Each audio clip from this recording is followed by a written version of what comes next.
The man known to history as Howard Hughes was born at his family's home in Houston, Texas. The accepted date for his birth as recorded on his birth certificate was 24th of December 1905, although his certificate of baptism states that his date of birth was the 24th of September 1905, but recorded no place of birth. His father, Howard Robart Hughes Sr., was an entrepreneur who made a fortune during the Texas oil boom.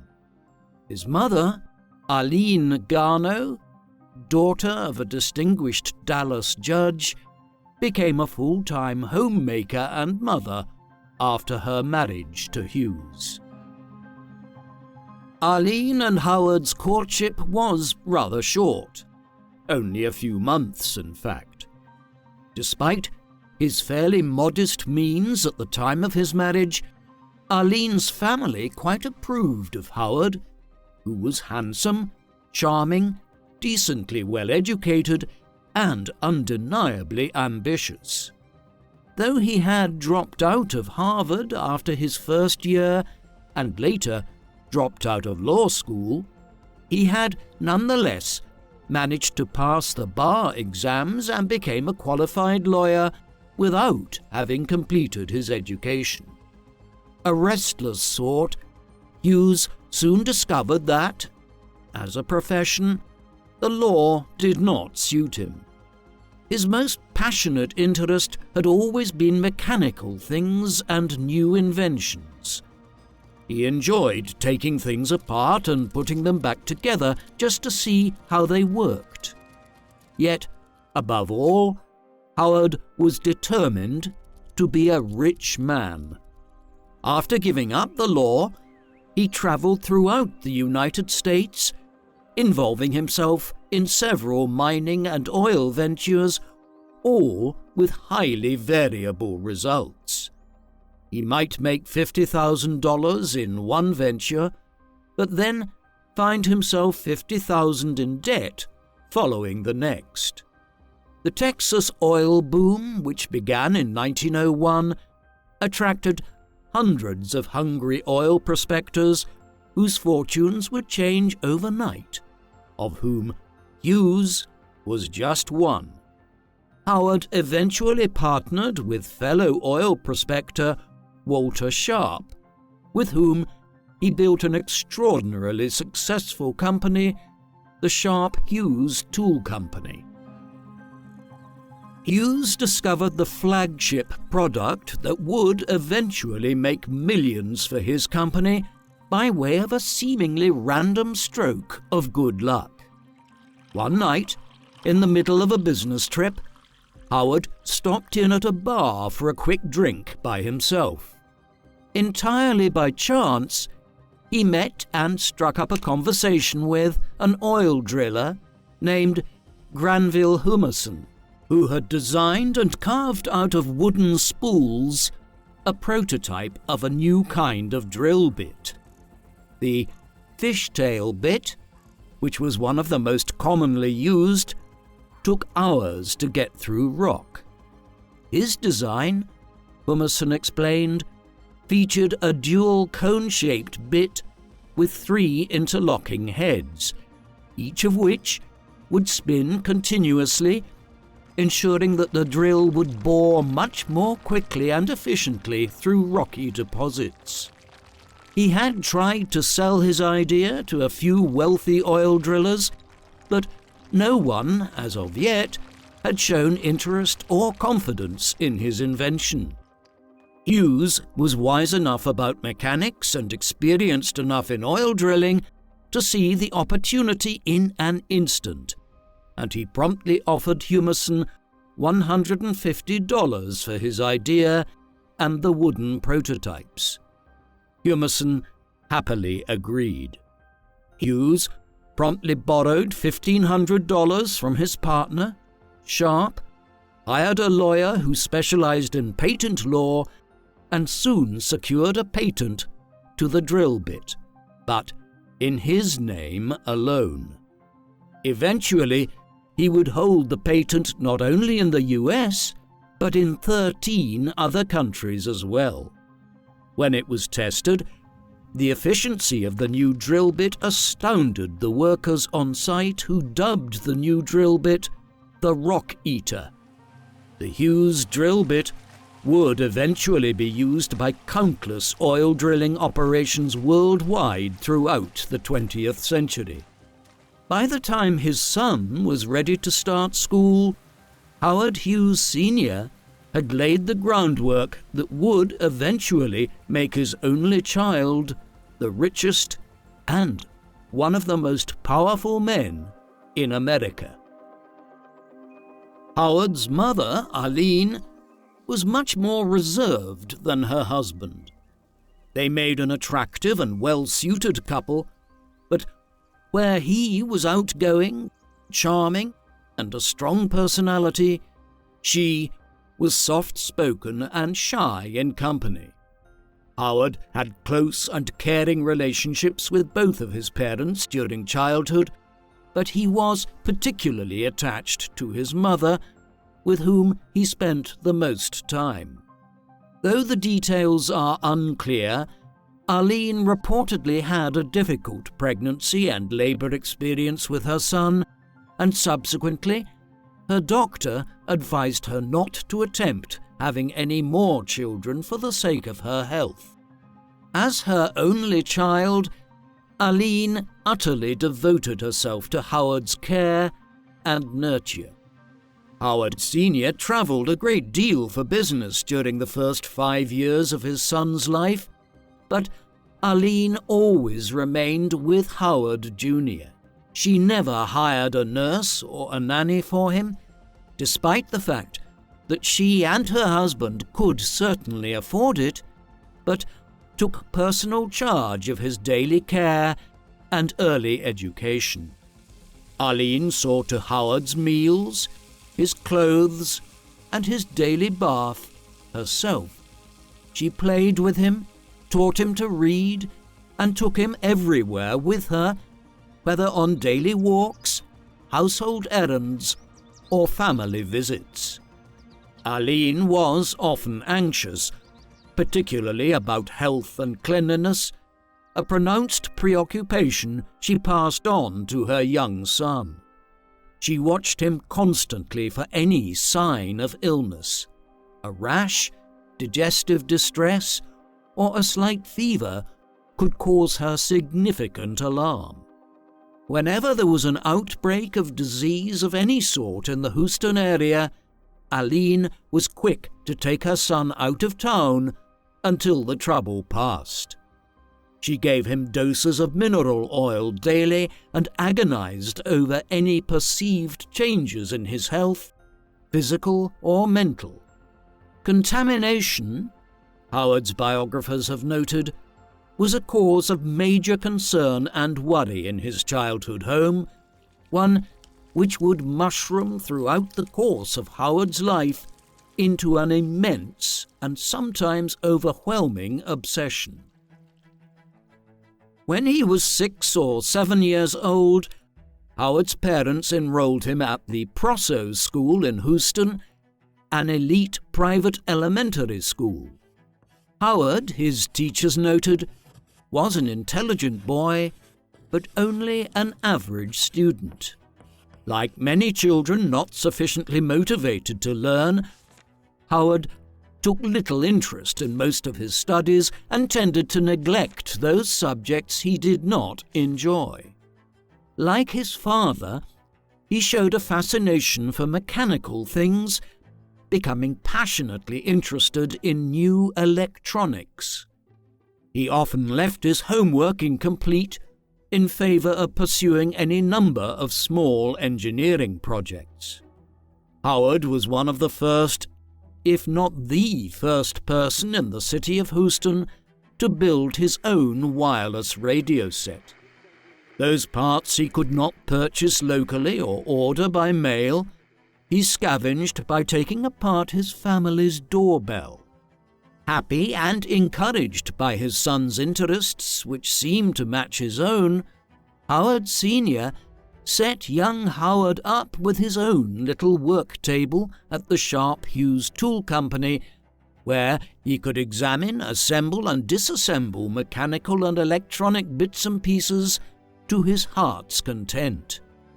When Howard was 11, he and his father built a motorized bicycle together, another example of a great novelty in early 1900s Houston, and Howard proudly zipped about his neighborhood on it. In his later teen years, he even attempted to build a steam-powered car. Though he had warm and supportive relationships with his parents and extended family of aunts, uncles and grandparents, Howard found it continually difficult to build relationships outside his family. He was exceedingly shy and reticent, like his mother, preferring to play and work on his various engineering projects by himself. Though he grew up on the same street as dozens of other children and attended school, church and summer camp with dozens more, Howard only ever made one friend during his childhood. Dudley Sharp, the son of his father's business partner, was Howard's polar opposite. Where he was quiet, shy and awkward, Dudley was outgoing, gregarious and funny. Despite their differences, they got on very well, and each seemed to admire the other for something unique which he himself did not possess. Howard was impressed by Dudley's confidence and charisma, while Dudley admired Howard's single-minded ability to focus and commit to the completion of a project. At school, there wasn't much that Howard seemed to think was worth doing. Yet, if his interest was piqued, Howard would doggedly see any effort through to the finish. When the two boys began taking saxophone lessons together, Dudley gave up within a few weeks, convinced he would never improve, while Howard kept at it for months after Dudley quit, driving his parents crazy with his daily practice, though he never achieved more than middling success with the instrument. In the fall of 1920, when he was 14, Howard was sent away to boarding school in Boston. His parents enrolled him at the prestigious Fessenden School, a preparatory academy well known for sending students to Ivy League colleges. Howard Sr. was particularly hopeful that his son might go to Harvard as he had, even though Howard Sr. had never finished his own education. For the first time in his academic career, Howard Jr. began to excel at his studies. He did quite well at Fessenden, working hard and achieving good marks in most of his subjects, but particularly in maths and sciences. Despite these changes, Howard proved no more willing to come out of his shell than he had in Houston, and remained quiet, aloof, and awkward with his fellow students. Howard spent only 1 year attending school in Boston, but it was an exceptionally rich and productive time for him for all that it was brief. He had finally gained enough maturity and discipline to master his studies, even those he did not necessarily enjoy. He also discovered two of the great loves of his life while attending Fessenden: golf and aviation. Fessenden's richly endowed campus included a 9-hole golf course, and Howard quickly fell in love with the game. It certainly suited his personality, a game of mastery that requires all one's focus and dogged persistence in order to excel. Moreover, it can also be a fairly quiet game, even a solitary one, something which the socially awkward 14-year-old may have appreciated. Howard became a highly skilled and impressive golfer and would continue to play regularly throughout the next 20 years against both amateur and professional players. For a time, he even nurtured the hope that he might pursue a professional career in the sport himself and become the world's greatest golfer, winning every tournament, national or international. During his year studying at Fessenden, Howard also had his first experience with aerial flight. During a weekend visit to Boston, Howard Sr. had taken his son to see the Harvard-Yale boat races. While they were driving out to New London, Howard spotted a roadside sign advertising short trips in a little seaplane for $5 per passenger. Made jubilant by Harvard's victory in the crew races that day, Howard Sr. asked his son if there were any special treat he might like to cap off their day together. Howard immediately asked if they could take an airplane ride. His first flight lasted no longer than 15 minutes, but Howard found himself transported. The experience endowed him not only with a love of flying, but also a fierce ambition to eventually become a pilot and an innovator in the aviation industry. By the summer of 1921, Howard's parents were spending more and more time in Los Angeles, where Hughes Tool Company had recently established new offices and distribution locations.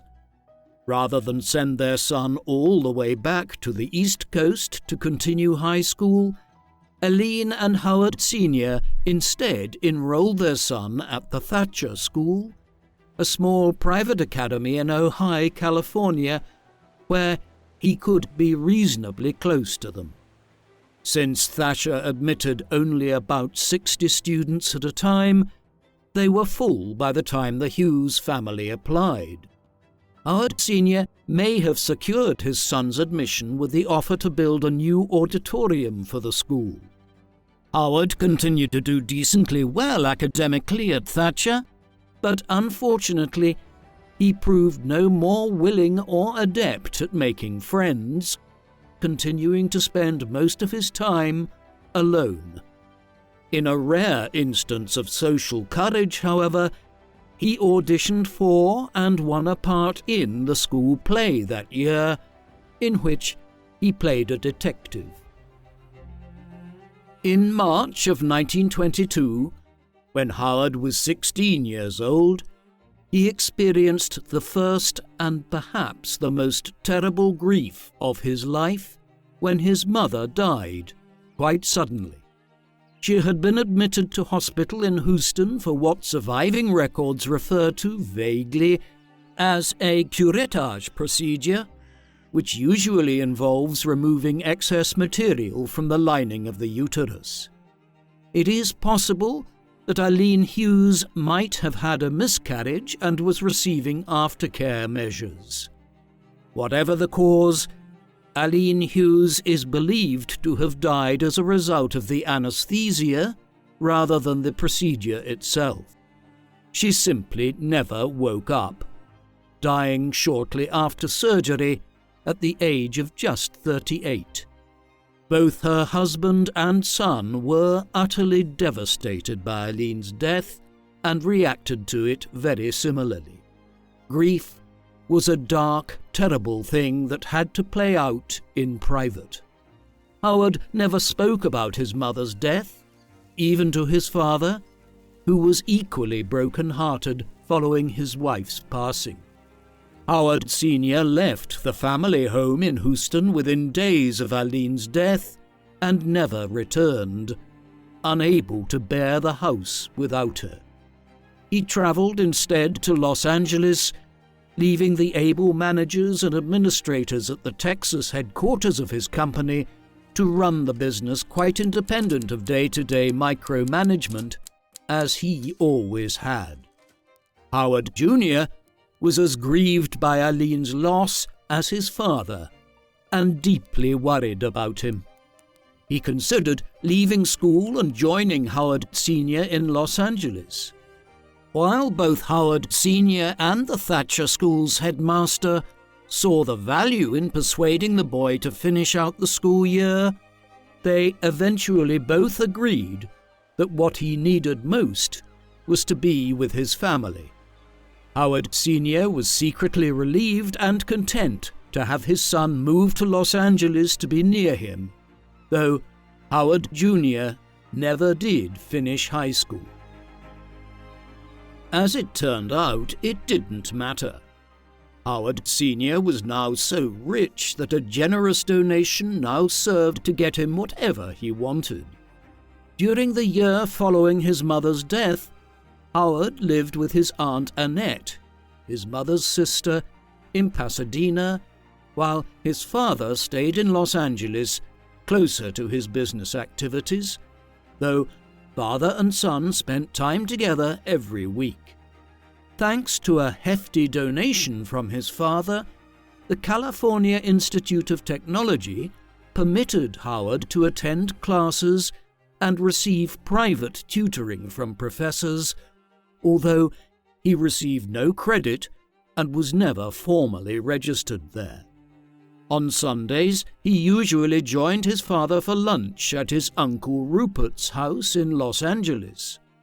Rupert Hughes, Howard Sr.'s brother, was a highly paid and sought-after screenwriter in the Hollywood community during the silent film era, and his lavish and well-attended parties introduced both Howard Sr. and Howard Jr.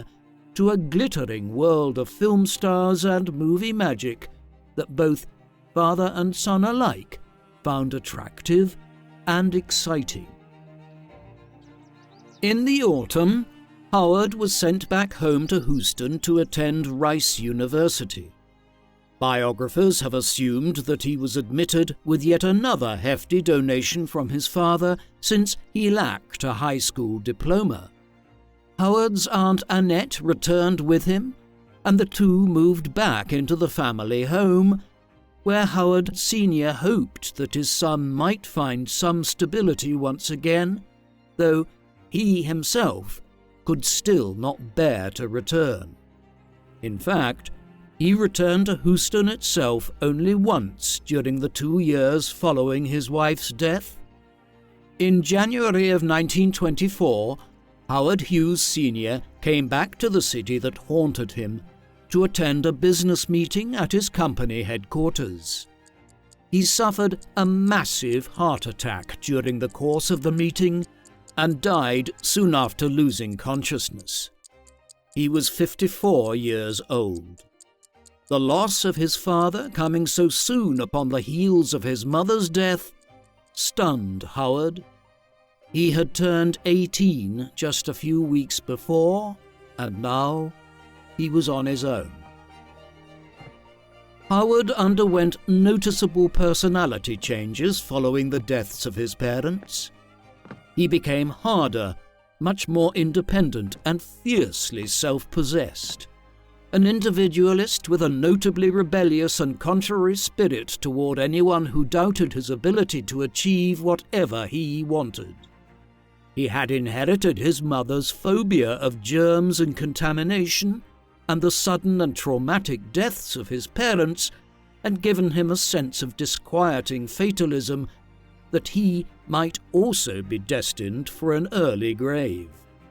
The change in Howard, his family members recalled, was quite dramatic.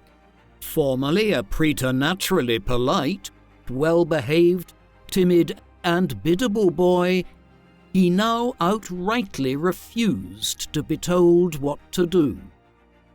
Biographers have speculated that it was the awe in which he held his parents that had been responsible for his exemplary childhood behavior. Howard Sr. had been a strong and forceful personality, for all that he had been a good father. Howard Jr. had idolized him, and had likewise revered his mother Aline as the epitome of loving gentleness. Their deaths laid bare a very different incarnation of their only son, one who would remain mysterious and unpredictable to almost everyone, even those select few who managed to develop any kind of relationship with him. Within a month of his father's passing, Howard dropped out of Rice University against the advice of his aunts and uncles. He had gone to college willingly, it seemed, to please his father. But now Howard was determined to be his own man, and school did not interest him. He reacted badly to concerns within his father's family that he was too young to take control of his father's company and fortune. He particularly clashed with his uncle Rupert, who advised him to go back to school and to accept Rupert as his guardian and executor until he came of age at 21. Howard seemed to interpret this as an attempt to take control of his fortune, and he soon broke permanently with his father's side of the family. Rather than accept a guardian, he instead petitioned the court to be declared an adult by way of emancipation, which a person as young as 18 might do if both of their parents had died or were otherwise irrevocably estranged from their child. During the summer of 1924, Howard began courting Ella Rice, the daughter of a prominent Houston family and whose great-uncle had established Rice University. Ella was 2 years older than Howard and rather like Aline Hughes to look at, with dark hair and eyes, but was far more outgoing and charming, one of the most popular and sought-after debutantes in Houston. Howard was still quite shy and withdrawn, but he believed himself to be in love and was determined to win Ella's hand. He himself had grown into a handsome young man, trim and exceptionally tall at 6'4", with black hair and dark brown eyes. He and Ella had known one another since they were children, as both had attended Christ Church Cathedral in Houston every Sunday with their families. In the spring of 1925, Howard asked Ella to marry him, and she accepted. The two were married on the 1st of June in the Rose Garden at the home of the bride's sister. Howard's childhood friend, Dudley Sharp, stood as his best man. That autumn, Howard and Ella left Houston for Los Angeles, where Howard was determined to get involved in producing motion pictures. Between 1926 and 1932, Howard Hughes financed and produced 6 films, 2 of which he directed. The first, Swell Hogan, was reportedly so terrible that all agreed it should not see the light of day. His second film, 2 Arabian Nights, which premiered in 1927, won an Academy Award for Best Director. Howard made his directorial debut in one of Hollywood's first talkies, the First World War aviation epic, Hell's Angels. This film launched 17-year-old Jean Harlow's career as Hollywood's original blonde bombshell sex symbol. In the context of the pre-code motion picture industry, Hell's Angels featured quite a lot of risky language and sexually suggestive content, which soon had some members of the public calling for censorship standards in American film. The script, critics reflected, was weak, but the aviation scenes, which Hughes had taken such time and pains to shoot, and at such exorbitant cost, were universally pronounced spectacular and groundbreaking. Few knew at the time what it had truly cost to produce the film. One of the pilots hired to shoot some of the dogfighting scenes died during a planned crash, along with a mechanic who, for reasons which remain unknown, failed to bail out of the plane in time. Howard himself suffered serious injuries and spent some weeks in hospital following his own plane crash on the set of the film. Watching the stunt pilots perform their impressive maneuvers, and having had a good bit of flight instruction and experience himself, Howard could not resist hopping into one of the dozen or so planes he had purchased for the film and taking off for a quick flight of his own. When he tried to bank shortly after takeoff, his plane suddenly descended into a downward spin just 400 feet off the ground, and the film crew could only watch, horrified and helpless, as Hughes' plane crashed to the ground. The newspapers reported that Howard had walked out of the wreck virtually unharmed, quote, combing pieces of motor and glass from his hair. This kind of press around Howard Hughes was typical, and he was to actively encourage such disingenuous curation of his public image all his life.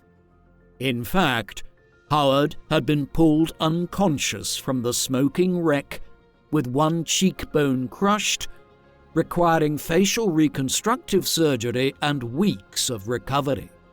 His face looked noticeably different following the accident, and it increased his sense of mortality and fragility around bodily health, but utterly failed to dampen his desire to keep flying. The rest of the films which Howard produced during this early part of his film career did quite well, though he didn't do much better than break even with the investments he had made. The Front Page, released in 1931, was nominated at the 4th Academy Awards for Best Director, Best Film, and Best Actor. The 1932 film Scarface received no nominations, but much acclaim as well as controversy, and is today considered a landmark film. Scarface, adapted from a novel loosely based on the life of Al Capone, ventured into the realm of the American ganglands, and with a realism that viewers found shocking. It was probably the most explicitly violent feature film ever produced up until that time, once again pitting Howard Hughes against forces demanding censorship. Howard seemed to be drawn to filmmaking that catered to sensationalism, action, sex, and violence, and in order to ensure that his considerable investments in these productions would pay off, he was forced to become an anti-censorship advocate. Howard was no particular defender of free speech or expression, but, as time would tell, he was frequently an active opponent of any legal or political entity that sought to prevent him from doing what he wanted. He would certainly change his tune about censorship and freedom of expression later on, when he fired hundreds of staff from his newly acquired RKO studios for any expressed or even suspected communist sympathies. Howard established a pattern during his early career in Hollywood that was to characterize him for the rest of his professional life, that of the single-minded and tireless workaholic. Almost as soon as he and Ella arrived in California, Howard diverted all of his attention to the movie business, quite literally to the exclusion of all else.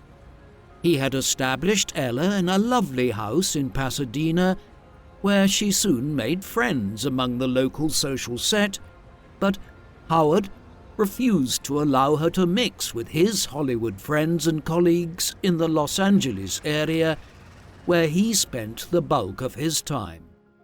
Howard's family members believed that he did not want his wife mixing with the more unconventional or reputedly scandalous Hollywood types. Unfortunately, Howard's obsessive and all-consuming work habits kept him away from home sometimes for days at a time. Ella spent more and more time alone and grew more and more unhappy. Finally admitting that Howard wasn't going to change or let her in, she quietly left Pasadena for her hometown of Houston in the fall of 1928 for a trial separation. She divorced him the following year. Howard did not contest the divorce. This kind of behavior became typical of Howard in many of his romantic relationships throughout his life. Once settled, he would throw himself back into his professional obsessions. Many of the women he formed relationships with found themselves ignored and sidelined once Howard felt his conquest had been made. Yet, some of these women recalled that regardless of his neglect, he reacted with feelings of jealousy and rejection when they tried to end their relationships with him and move on. Howard had a habit of establishing 24-hour surveillance on the women he believed were his in order to restore any waning control he might still hold over them. Yet, even with a willing romantic partner, Howard continually failed to truly open up. Between the 1920s and the 1950s, Howard held the reputation of a billionaire playboy and was romantically linked to a veritable parade of beautiful and famous women whose names read like a who's who of Photoplay magazine. Billy Dove, Joan Crawford, Ava Gardner, Carole Lombard, Katharine Hepburn, Hedy Lamarr, Rita Hayworth, Betty Davis, Yvonne De Carlo, Olivia de Havilland, Ginger Rogers, and Jean Tierney, just to name a few. All dated Howard Hughes at one time or another prior to his second marriage in 1957. Though most of Howard's relationships were of rather short duration, these women were some of the very few people besides Hughes' assistants and colleagues who could speak to what kind of person Howard was in his day-to-day life, and subsequent interviews with many of these individuals have shed light on the evolution of Howard's character and state of mind over time. Howard's preoccupation with health and cleanliness continued to grow. As he grew older, he became more concerned about germs and contamination. He took to using tissues to pick up any object, was deeply bothered by spots and stains on people's clothing or their lack of neatness, and actively avoided large parties and gatherings, preferring to attend smaller social events in people's homes. Even among smaller groups, however, Howard still struggled to interact socially with others. Hollywood contemporaries recalled that Howard might talk to no more than one or two people in the course of any party, spending most of it sitting by himself somewhere, looking at his hands or at the floor, anywhere really, except at another person. He seemed to crave fame and adulation, and yet was loath to allow most people near him, and, when in mixed social company, had little to say. Only work seemed to bring him out of his shell and put him back in control of himself. Modern medical commentators speculate that Howard's preoccupations, anxieties, and utterly single-minded dedication to his work and ambitions signal that he struggled with one or more mental health conditions. Most believe that he suffered from severe obsessive-compulsive disorder.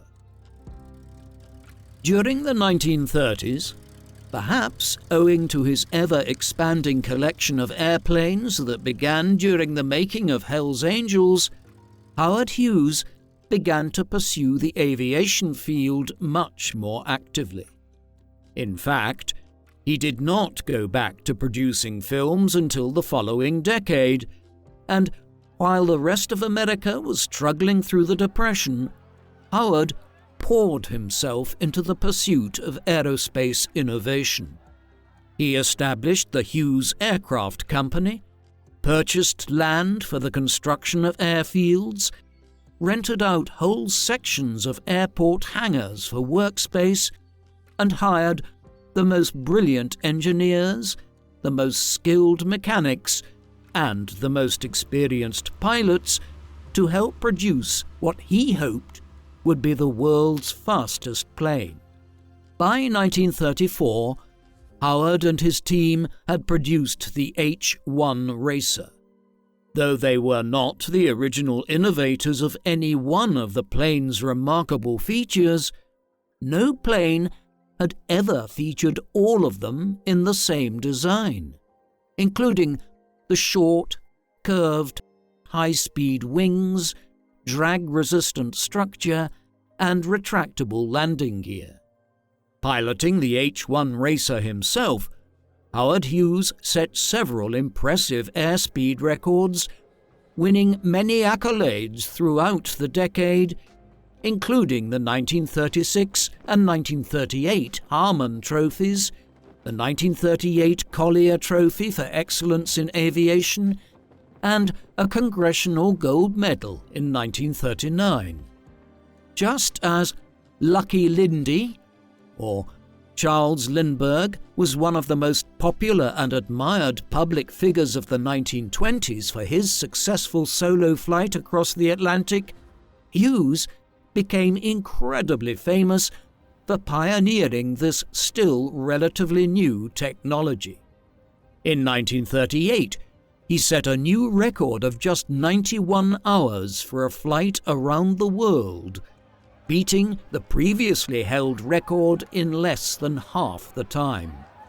The city of New York commemorated Hughes' achievement with a grand ticker-tape parade upon his return to the States.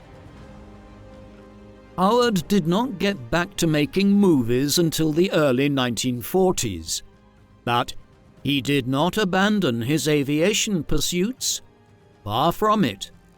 In fact, Howard's business interests began to become more and more entangled with one another during this period, a habit which would lead to more than one accusation of antitrust.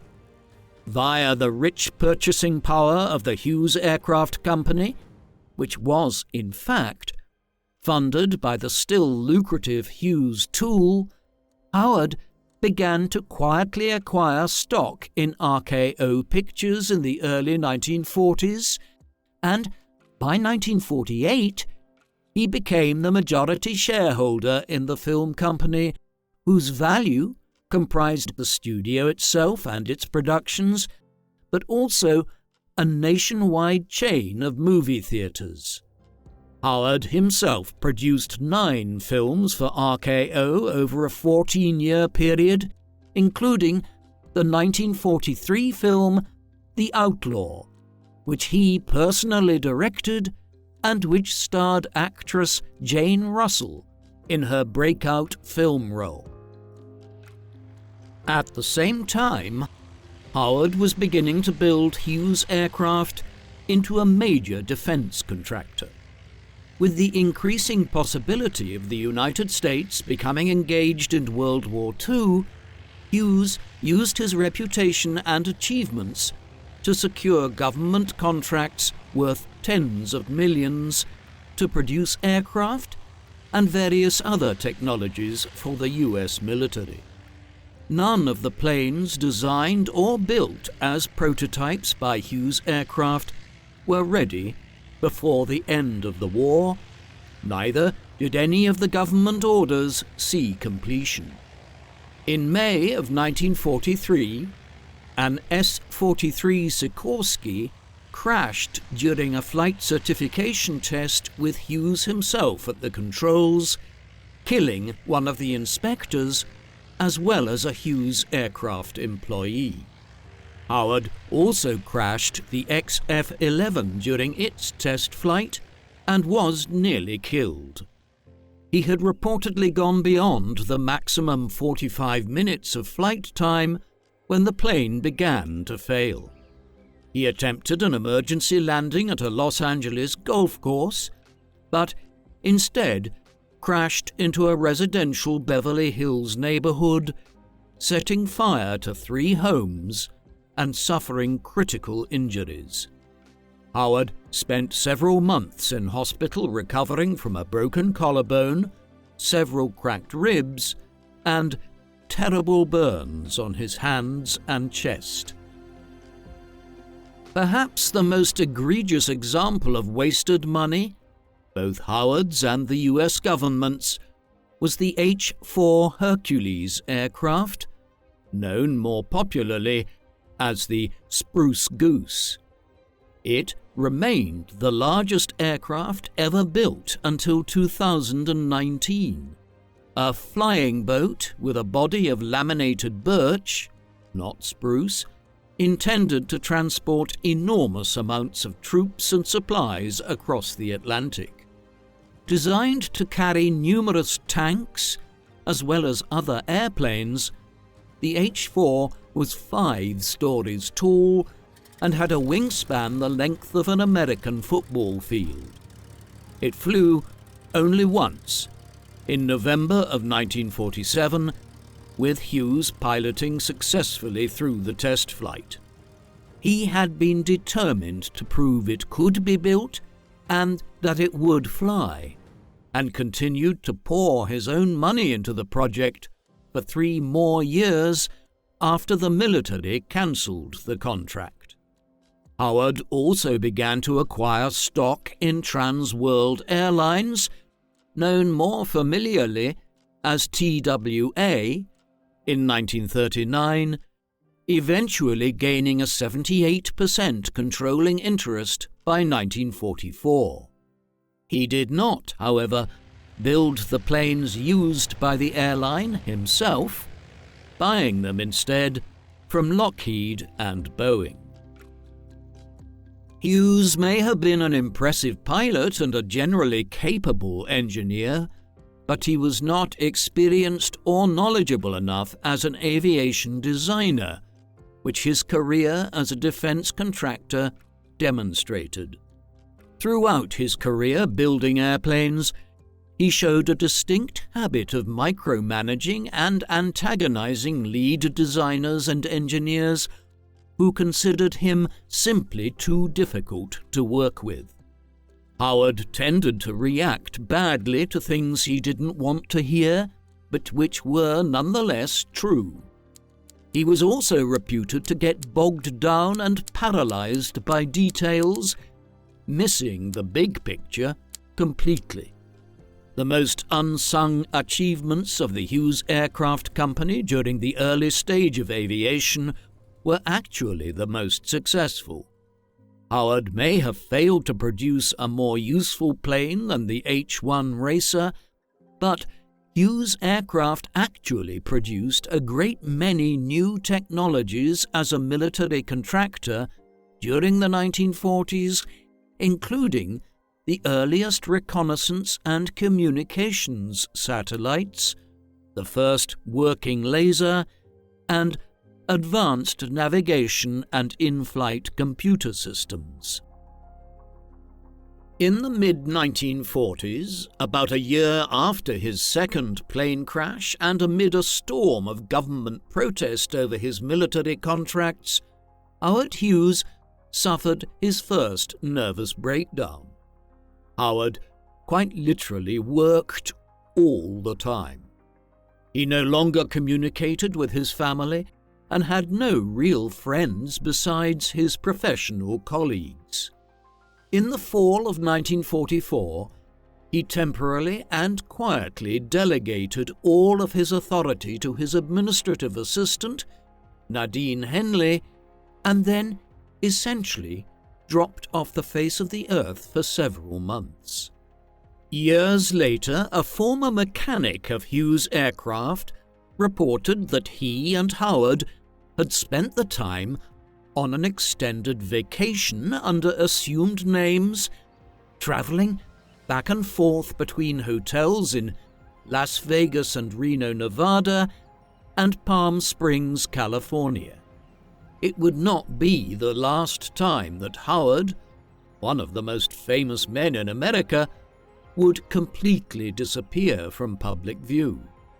Each time, he managed to erect a barrier of money and privacy between himself and the outside world so impenetrable that significant doubts still persist about whether biographers can accurately say for certain where Hughes was or what he was doing at any given time, especially during his later years when his mental and physical state is believed to have degenerated dramatically and he remained unseen for nearly a decade.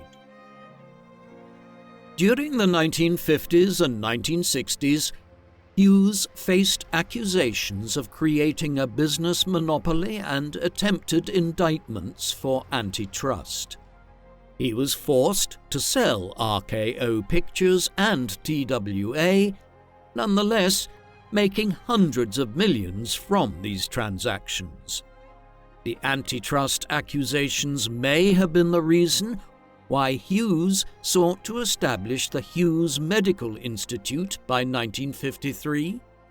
Howard first mentioned the institute in a will he made when he was 19, just before his first marriage. It was his wish that it be established in Houston to investigate infectious diseases and that it should, like his father's company, Hughes Tool, long outlast him and continue to operate on the endowment of the Hughes fortune. Howard's initial intentions were most likely pure, and indeed, his overall purpose for the Institute might have always remained equally honest, but the Hughes Medical Institute actually provided tax cover for Howard in various ways. For example, the Institute purchased Hughes Aircraft Company in 1954, putting a major manufacturer in the hands of a tax-exempt charity and arranging a system of leasing and subleasing that ultimately attracted an investigation by the IRS. Against the country's richest man, it was one that, predictably, did not succeed. Howard became more and more reclusive and mysterious throughout the late 1950s and 1960s. While commentators at worst might refer to him as eccentric, in reality, Hughes' OCD symptoms were becoming more pronounced every year. He ate the exact same meal for dinner every day and issued an exhaustive list of non-negotiable protocols for preparing his meals safely and hygienically. He also began to spend longer and longer periods of time in almost total isolation, running his business empire over the phone or in handwritten memos that he would hand off to his aides to deliver to other employees. Barricaded in a suite in one hotel or another, and seen only by his closest aides, Howard would go naked and frequently unwashed and ungroomed for days, weeks, and even months, endlessly watching television or movies. Just as he insisted on using tissue to pick up any object, paper towels likewise covered his chairs and bed. Though his increasing fragility owed much to his mental health challenges, Howard's mental state might have been worsened by the increasing number of antitrust lawsuits and congressional subpoenas he continued to face. They might also have partly motivated his desire to isolate himself totally, to avoid having to testify or even appear publicly. The suspicion that one of his longtime executives, Noah Dietrich, intended to attempt to have Howard declared legally incompetent may also have contributed to Howard's second major nervous breakdown. In 1957, Hughes married his longtime girlfriend, actress Jean Peters, in a private ceremony in Tonopah, Nevada. Unfortunately, this marriage proved no closer or more successful than his marriage to Ella, for Howard refused to live in the same house with Jean, even from the very first.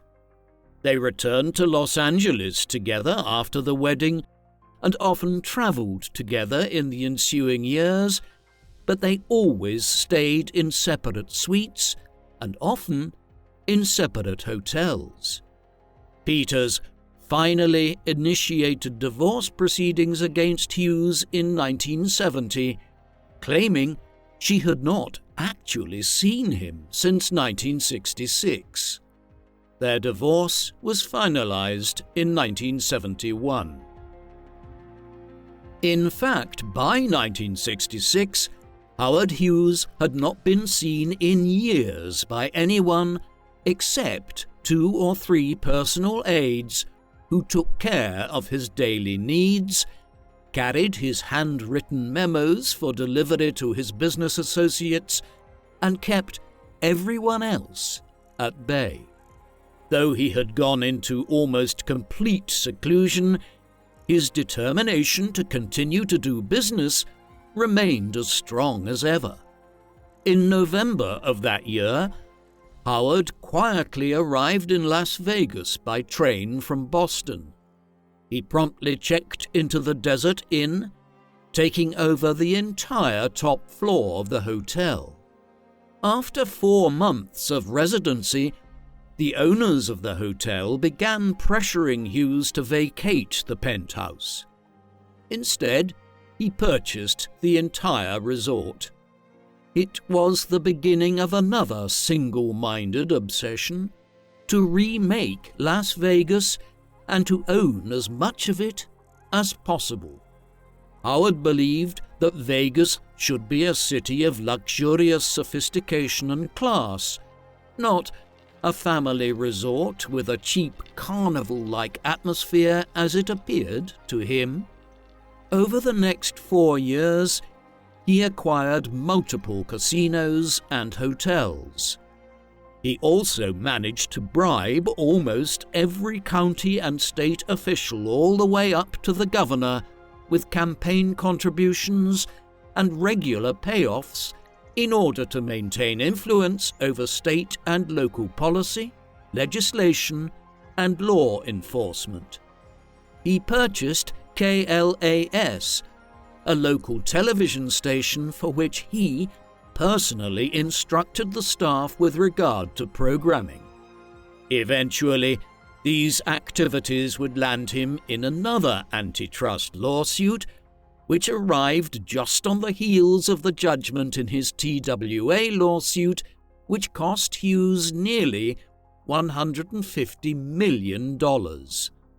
Just a few months later, Howard acquired a controlling interest in Air West Airlines, for which a U.S. attorney would later indict him for conspiring to drive down the stock price before the buyout.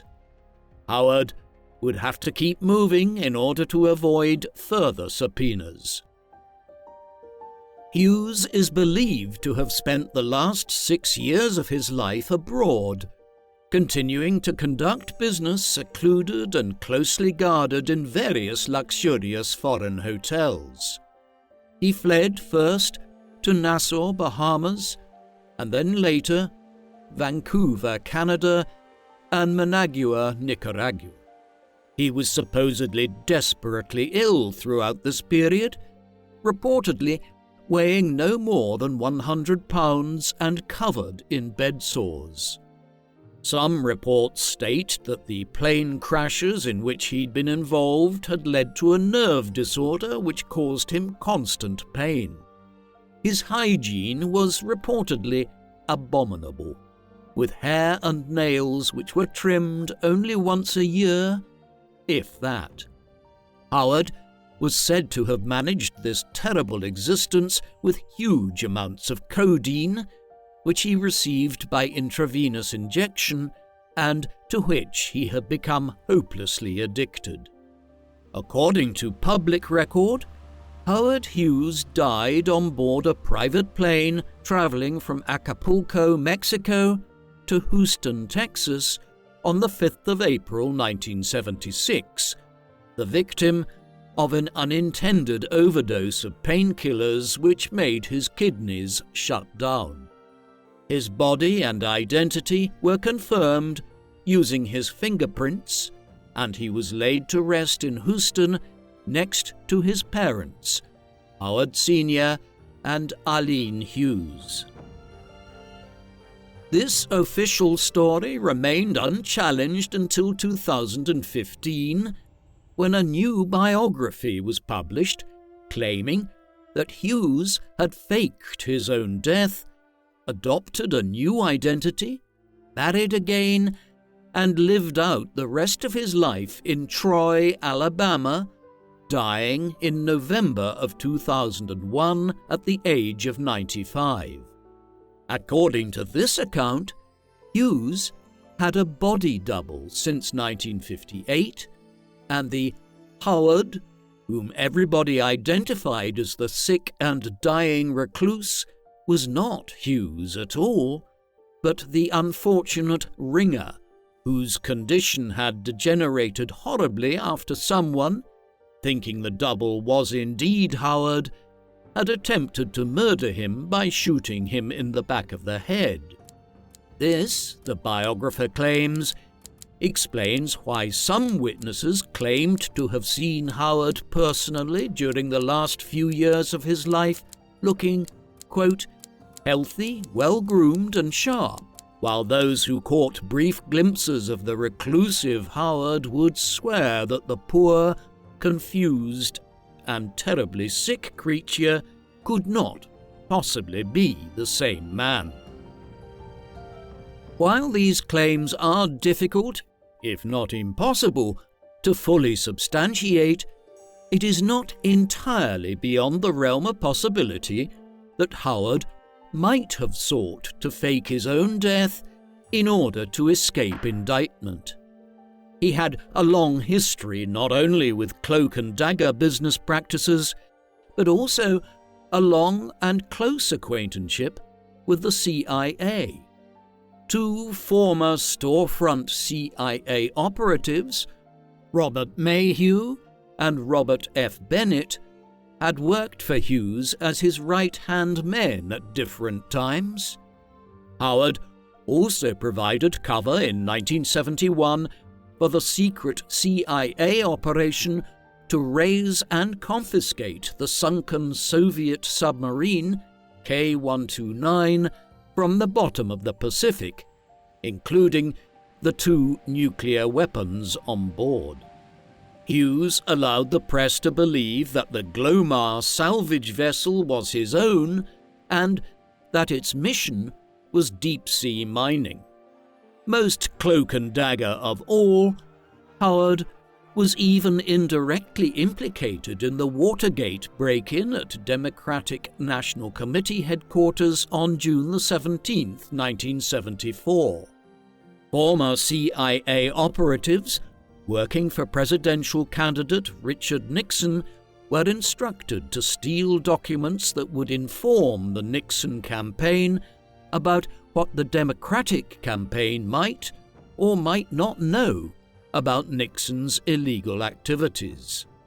2 years previously, Hughes had made a secret $100,000 donation to Nixon via his aide B.B. Rebozo, perhaps to forestall an indictment, perhaps simply to create a future quid pro quo of some sort. A Democratic operative had planted the suspicion in the Nixon camp that the Democrats had evidence of Nixon's corrupt dealings with Hughes, but could not say what it was. In fact, the Democrats had nothing, but Nixon's camp didn't know that. Less than 2 weeks before the Watergate break-in, Hughes' private warehouse of offices, vaults and storage facilities was burgled and more than 10,000 confidential documents stolen, documents which were never recovered by law enforcement. Panicked and desperate to know what the other camp knew or didn't know, Nixon ordered the break-in. Rest is history. Biographical accounts and oral histories diverge from one another so sharply that we may never know the real Howard Hughes. Despite the fact that he was one of the wealthiest, most powerful and most famous men of the 20th century, he continues to elude us. When he was 19, Howard's goals were fourfold: become the world's greatest golfer, a successful movie producer, the world's greatest aviator, and finally, the world's richest man. The fact that he conclusively achieved 3 out of these 4 goals is utterly remarkable. Few have the determination to realize so much in one lifetime, but then again, even fewer have the raw economic and social power to remake their own lives, as well as the world around them, the way that Hughes did. Howard Hughes was a giant of the old robber baron tradition, of men like John D. Rockefeller and William Randolph Hearst, men whose power proved so overwhelming that the laws and conventions of democratic states, supposedly subject to the rule of law, bent instead to their will and their wealth. The problems inherent in maintaining order and justice in democratic societies, which are also subject to the will of the very richest, are serious issues which we continue to grapple with today, in a new gilded age of overmighty billionaires. What do you think of Howard Hughes? What was his ultimate impact on our society, culture, and economy? And who was he really? Please, let us know in the comment section. And in the meantime, thank you very much for watching.